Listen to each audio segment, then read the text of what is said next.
Hey friends, we're standing in today's video. And I'm just now wondering if my house is too messy to have as a backdrop.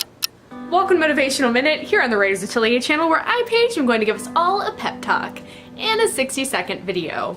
So just as I was standing here and thinking to myself, is my house ready to be filming a video?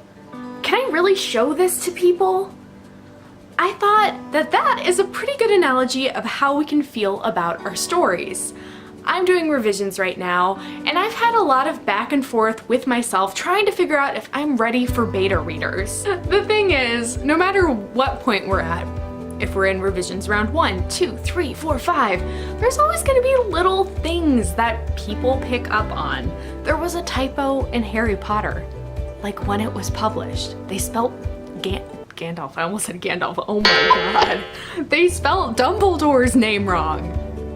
And what I'm trying to say with this video is, don't wait till things are perfect to share, to get started, to get feedback especially. I think I could ramble about this for a while, but I hope that analogy worked for you. It definitely worked for me. Don't be afraid to share, to learn, to connect and grow, and I will see you again next Monday. Subscribe to Writer's Atelier for more motivation and inspiration. Check out all the links down below to the Patreon, to the Facebook, to all of the things, and I'll see you next time. Bye everyone!